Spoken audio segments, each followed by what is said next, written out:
विद्यार्थी मित्रांनो, तुम्हा सर्वांचे हार्दिक स्वागत आहे. आपण फायनल अकाउंट या टॉपिकचा पान नंबर 27 वरील दुसरा प्रॉब्लेम सोडवत आहोत. मागील तासाला आपण ट्रायल बॅलन्सच्या डेबिट बॅलन्सेसचं पूर्ण पोस्टिंग केलेलं आहे. आपण या तासाला आता क्रेडिट बॅलन्सेसचं पोस्टिंग करणार आहोत. पहा, सुरुवातीला आहेत कॅपिटल. या प्रॉब्लेममध्ये शिल्पा आणि कतरीना या दोघी पार्टनर्स आहेत आणि त्यांचं कॅपिटल आपल्याला दिलेलं आहे. शिल्पा यांचं कॅपिटल आहे 45,000 रुपये, कतरीना यांचं आहे 45,000 रुपये आणि त्यांचं हे जे कॅपिटल आहे ते घेऊया आपण पार्टनर्स कॅपिटल अकाउंटच्या क्रेडिट साईडला by balance brought down. Shilpa यांचं कॅपिटल आहे 45,000 रुपये, कतरीना यांचं कॅपिटल आहे 45,000 रुपये. आपण पुन्हा ट्रायल बॅलन्समध्ये पाहूया की कॅपिटल नंतर आपल्याला दिलेले आहेत बिल्स पेबल 17,500 रुपये आणि बिल्स पेबल येतात लॅबिलिटी साईडला. बॅलन्स शीटच्या लॅबिलिटी साईडला बिल्स पेबल, डायरेक्ट आउटर कॉलमला 17,500 रुपये. पहा, बिल्स पेबल नंतर बँक ओव्हरड्राफ्ट दिलेले आहे 10,000 रुपये आणि बँक ओव्हरड्राफ्टसुद्धा येतात बॅलन्स शीटच्या लॅबिलिटी साईडला. बॅलन्स शीटच्या लॅबिलिटी साईडला बँक ओव्हरड्राफ्ट, याचा अर्थ बँक अधिविकर्ष सवलत, 10,000 रुपये आउटर कॉलमला. बँक ओव्हरड्राफ्ट नंतर त्यांनी आपल्याला दिलेले आहेत परचेस रिटर्न आणि परचेस रिटर्नचं आपण पोस्टिंग केलेलं आहे. एकूण परचेसेसमधून ते लेस केलेले आहेत 1,480 रुपये. पुढे आहेत सन्ड्री क्रेडिटर्स 22,000 रुपये आणि सन्ड्री क्रेडिटर्स येतात लायबिलिटी साईडलाच. डायरेक्ट आउटर कॉलमला लिहूया. पहा, बॅलन्स शीटच्या लायबिलिटी साईडला सन्ड्री क्रेडिटर्स, डायरेक्ट आउटर कॉलमला 22,000 रुपये. सन्ड्री क्रेडिटर्स नंतर दिलेले आहेत बँक लोन 15,000 रुपये. याचा अर्थ आपण बँकेकडून लोन घेतलेलं आहे 15,000 रुपयांचं आणि बँक लोन ही आपली लॅबिलिटी असल्यामुळे किंवा देणं असल्यामुळे ते सुद्धा आपण लिहिणार आहोत बॅलन्स शीटच्या लॅबिलिटी साईडला बँक लोन, डायरेक्ट आउटर कॉलमला 15,000 रुपये. पहा, बँक लोन नंतर दिसत आहेत इंटरेस्ट रिसिव्ड 1,500, म्हणजे आपल्याला व्याज मिळाले 1,500 रुपये आणि आपलं ही इन्कम असल्यामुळे किंवा हा फायदा असल्यामुळे त्याचा इफेक्ट लिहूया प्रॉफिट अँड लॉस अकाउंटच्या क्रेडिट साईडला. प्रॉफिट अँड लॉस अकाउंटच्या क्रेडिट साईडला ग्रॉस प्रॉफिटसाठी एक ओळ जागा सोडायची आहे आपल्याला. By interest received, direct outer कॉलमला 1,500 रुपये. आपण पुन्हा ट्रायल बॅलन्समध्ये पाहूया. इंटरेस्ट रिसिव्ड नंतर RDD दिसत आहेत 1,000 रुपये. रिझर्व फॉर डाऊटफुल डेब्ट्स म्हणजे हे ओल्ड RDD आहेत आणि ते प्रॉफिट अँड लॉस अकाउंटच्या क्रेडिट साईडला बाय RDD. तुमच्या माहितीसाठी मी इथे कंसात लिहित आहे ओल्ड, ते ओल्ड RDD आहेत म्हणजे आपल्याला ट्रायल बॅलन्समध्ये जे RDD देतात ते ओल्ड असतात. डायरेक्ट आउटर कॉलमला आपण 1,000 रुपये लिहिले. त्यानंतर आपल्याला पुढे दिसत आहेत सेल्स 1,20,000 रुपये आणि सेल्स येतात ट्रेडिंग अकाउंटच्या क्रेडिट साईडला. पहा, ट्रेडिंग अकाउंटच्या क्रेडिट साईडला बाय सेल्स, इनर कॉलमला 1,20,000 रुपये, कारण त्यातून आपल्याला सेल्स रिटर्न हे लेस करायचे आहेत म्हणून. आणि सेल्स रिटर्नचं पोस्टिंग आपण आधीच केलं होतं 1,20,000 वजा 2,000, आउटर कॉलमला 1,18,000, जे एकूण त्या वर्षी मालाची विक्री आपण 1,18,000 रुपयांची केलेली आहे असा अर्थ आहे. आपण पुन्हा ट्रायल बॅलन्समध्ये पाहूया. तर आपल्याला असं लक्षात येत आहे की ट्रायल बॅलन्सच्या क्रेडिट बॅलन्सेसचं सुद्धा पूर्ण पोस्टिंग झालेलं आहे. मग आपण काही ज्या ॲडजस्टमेंट राहिलेल्या आहेत त्या ॲडजस्टमेंट सोडूया. पहा, पहिली ॲडजस्टमेंट फक्त राहिलेली आहे. एकूण आपल्याला 5 ॲडजस्टमेंट दिल्या होत्या, त्यापैकी फक्त पहिली ॲडजस्टमेंट आपली राहिलेली आहे. The stock in hand was valued at ₹58,000 on 31 March 2019. हा मालाचा शिल्लक साठा आहे, म्हणजेच न विकला गेलेला माल म्हणजेच क्लोजिंग स्टॉक आहे हा 58,000 रुपयांचा. आणि 58,000 रुपयांचे 2 इफेक्ट आपल्याला घ्यावे लागतील, म्हणजेच क्लोजिंग स्टॉक ह्या ॲडजस्टमेंटचे आपल्याला 2 इफेक्ट घ्यावे लागतात. फर्स्ट इफेक्ट येतो ट्रेडिंग अकाउंटच्या क्रेडिट साईडला by closing stock, direct outer कॉलमला 58,000 रुपये. आणि सेकंड इफेक्ट येतो बॅलन्स शीटच्या ॲसेट साईडला क्लोजिंग स्टॉक, डायरेक्ट आउटर कॉलमला 58,000 रुपये. आपण पहिली ॲडजस्टमेंट झाली अशी पहिल्या ॲडजस्टमेंटला खूण करूया. पहा, दुसरी ॲडजस्टमेंट आपली पूर्ण झालेली आहे. त्यानंतर तिसरी, चौथी आणि पाचवी ॲडजस्टमेंट आपली पूर्ण झालेली आहे. याचा अर्थ आपला प्रॉब्लेम पूर्ण पोस्टिंगसह झालेला आहे. आता आपल्याला प्रॉब्लेम टॅली करायचा आहे आणि टॅली करण्यासाठी आधी आपल्याला ट्रेडिंग अकाउंट क्लोज करावे लागते, नंतर profit and loss account close करावे, नंतर पार्टनर्स कॅपिटल अकाउंट आणि सर्वात शेवटी बॅलन्स शीट क्लोज करायची आहे. मग आधी आपण ट्रेडिंग अकाउंट क्लोज करणार आहोत. ट्रेडिंग अकाउंटला जो ग्रॉस प्रॉफिट किंवा ग्रॉस लॉस येईल तो प्रॉफिट अँड लॉस अकाउंटला ट्रान्सफर करायचा आहे. ट्रेडिंग अकाउंट क्लोज करण्यापूर्वी आपण बेरजेच्या रेघा डेबिटला पण आणि क्रेडिटला पण ओढून घेऊया.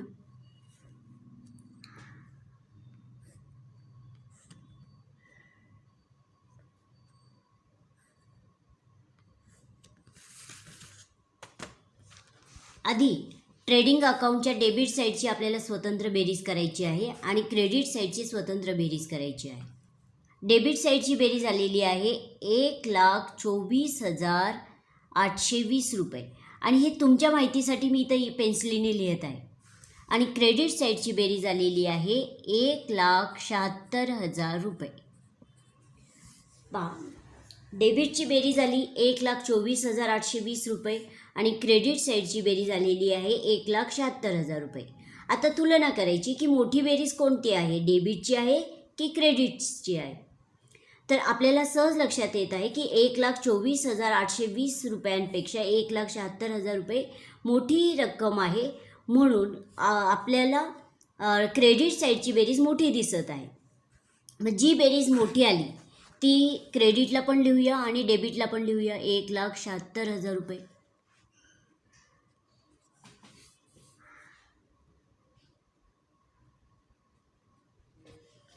जेव्हा ट्रेडिंग अकाउंटच्या क्रेडिट साईडची बेरीज मोठी येते तेव्हा इन्कम जास्त, खर्च कमी, म्हणजे तेव्हा ग्रॉस प्रॉफिट होतो. आता मोठ्या बेरीजतून लहान बेरीज वजा करायची आहे आपल्याला. मग जी बेरीज मोठी आली 1,76,000 वजा 1,24,820 रुपये. आणि बेरीज वजाबाकी इथंच करण्याचं कारण असं, तुम्हाला समजण्यासाठी सोपं जावं यासाठी मी इथेच वजाबाकी करत आहे. पेन्सिलीने लिहिलेलं हेच नंतर सगळं खोडणार आहे. वजाबाकी करूया.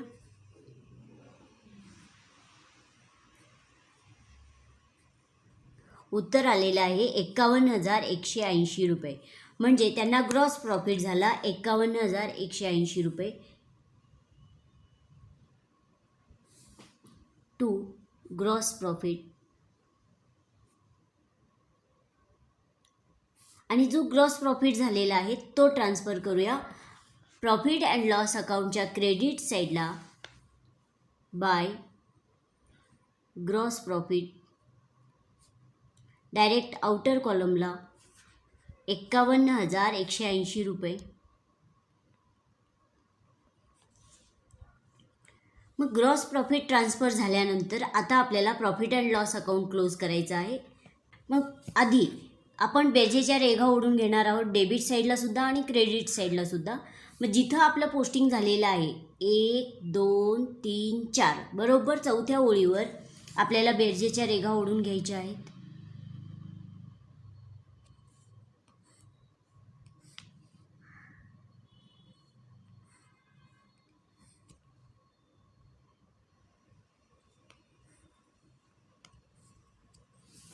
मग आता डेबिट साईडची स्वतंत्र बेरीज करायची आहे आणि क्रेडिट साईडची स्वतंत्र बेरीज करायची आहे. प्रॉफिट अँड लॉस अकाउंटच्या डेबिट साईडची स्वतंत्र बेरीज केल्यानंतर बेरीज आलेली आहे 18,215 रुपये आणि क्रेडिट साईडची बेरीज आलेली आहे 53,680 रुपये.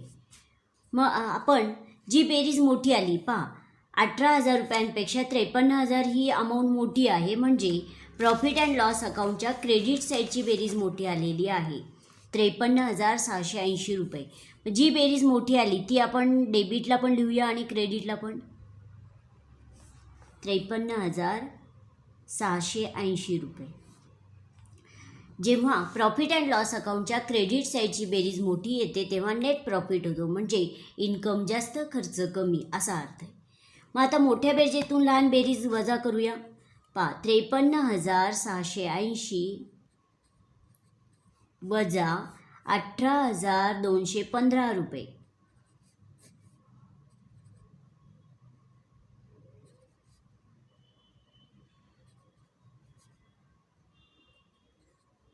उत्तर आलेलं आहे 35,465 रुपये. म्हणजे त्यांना एकूण नेट प्रॉफिट झालेला आहे 35,465 रुपये. तो पेनाने लिहूया आपण, 35,465 रुपये. मग हा तो नेट प्रॉफिट आपल्याला दोघाही पार्टनर्सला वाटून द्यायचा आहे. To net profit. मग पार्टनर्सची नावं लिहूया. या प्रॉब्लेममध्ये शिल्पा आणि कतरीना ह्या दोघी पार्टनर्स आहेत. मग त्यांची नावं आपण एकाच्या खाली एक लिहित आहोत. कतरीना यांचं नाव, त्यांचा प्रॉफिट आणि एकूण प्रॉफिट हा एकाच रेषेत दिसला पाहिजे. मग या प्रॉब्लेममध्ये त्यांचा रेशो दिलेला नाही, म्हणजे त्यांना हा जो एकूण प्रॉफिट झालेला आहे तो आपल्याला इक्वल वाटून द्यायचा आहे. म्हणजे 35,465 भागिले 2 असा भागाकार गुणाकार केल्यानंतर उत्तर आलेलं आहे 17,732.5 असं उत्तर आलेलं आहे. मग आपण पॉईंटच्या पुढील अंक 5 आहे म्हणून पॉईंटच्या अलीकडील एक अंक एकाने वाढवत आहोत, म्हणजे 17,733 रुपये प्रत्येकाला मिळतील. पण 35,465 हे उत्तर येण्यासाठी आपण शिल्पा यांना 17,732 रुपये देणार आहोत आणि कतरीना यांना 17,733 रुपये. मग ह्या दोघांची बेरीज 35,465 एवढी येईल, म्हणून आपण 1 रुपया जादाचा कतरीना यांना दिलेला आहे. आपण त्यांना झालेला नेट प्रॉफिट पार्टनर्स कॅपिटल अकाउंटच्या क्रेडिट साईडला ट्रान्सफर करत आहोत. पार्टनर्स कॅपिटल अकाउंटच्या क्रेडिट साईडला बाय नेट प्रॉफिट. शिल्पा यांच्या कॉलममध्ये 17,732 रुपये, कतरीना यांच्या कॉलममध्ये 17,733 रुपये. आपल्याला आता पार्टनर्स कॅपिटल अकाउंट क्लोज करायचे आहे. बेरजेच्या रेघा डेबिट साईडला पण ओढून घ्यायच्या आहेत आणि क्रेडिट साईडलाही ओढून घ्यायच्या आहेत. चला आधी आपण कतरीना यांचं अकाउंट क्लोज करत आहोत. कतरीना यांच्या डेबिट साईडला 3,000 रुपये आहेत आणि क्रेडिट साईडला 45,000 प्लस 17,733 रुपये आहे. आपल्याला सहज लक्षात येत आहे की कतरीना यांच्या क्रेडिट साईडची बेरीज मोठी येणार आहे. मग जी बेरीज मोठी येईल ती आपण क्रेडिटला पण लिहिणार आहोत आणि डेबिटला पण. चला मग आपण आधी क्रेडिट साईडची बेरीज करणार आहोत.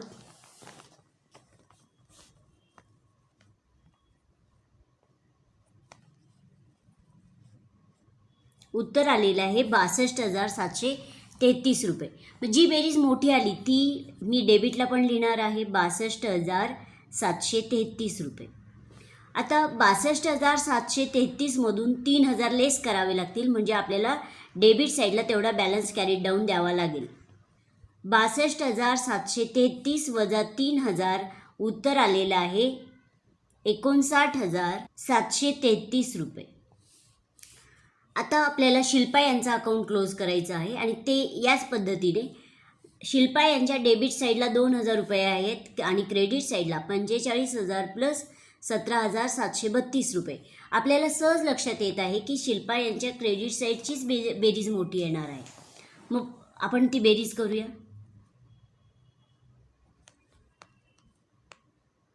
उत्तर आलेलं आहे 62,732 रुपये. जी बेरीज मोठी आली ती आपण डेबिटला पण लिहूया, 62,732 रुपये. मग मोठ्या बेरजेतून लहान बेरीज वजा करू, म्हणजे 2,000 आपल्याला लेस करावे लागतील, तेव्हा बॅलन्स कॅरीड डाऊन जो येईल ते त्यांचं खरं कॅपिटल आहे. 62,732 वजा 2,000, 60,732 रुपये. टू बॅलन्स कॅरीड डाऊन ते त्यांचं कॅपिटल आहे आणि ते कॅपिटल ट्रान्सफर करूया बॅलन्स शीटच्या लॅबिलिटी साईडला. पार्टनर्स कॅपिटल अकाउंट,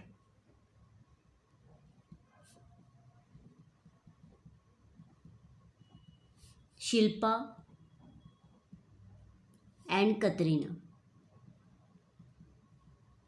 शिल्पा यांचं कॅपिटल आहे 60,732 रुपये. कतरीना यांचं आहे 59,733 रुपये. दोन्ही कॅपिटलची बेरीज आपण आउटर कॉलमला घेऊया.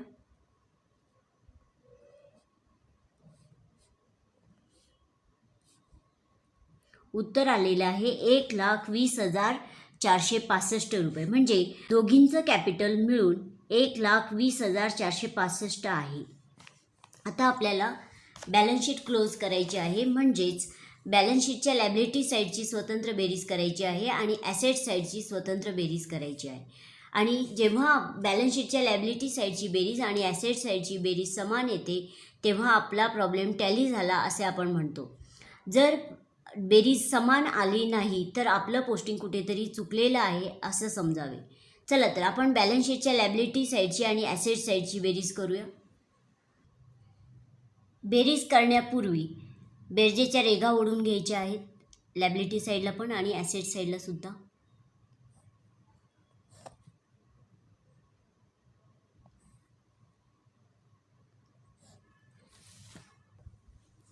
आणि बॅलन्स शीटच्या लॅबिलिटी साईडची बेरीज आलेली आहे 1,87,265 रुपये आणि ॲसेट साईडची बेरीजही आलेली आहे 1,87,265 रुपये.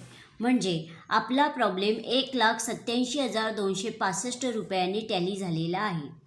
म्हणजे पहा, बॅलन्स शीटच्या लॅबिलिटी साईडची आणि ॲसेट साईडची बेरीज समान येते तेव्हाच आपला प्रॉब्लेम बरोबर आहे असे समजावे. जर बेरीज समान आली नाही तर आपलं पोस्टिंग कुठेतरी चुकलेलं आहे असे समजावे. आज आपण दुसरा प्रॉब्लेम टॅलीसह पूर्ण केलेला आहे. धन्यवाद.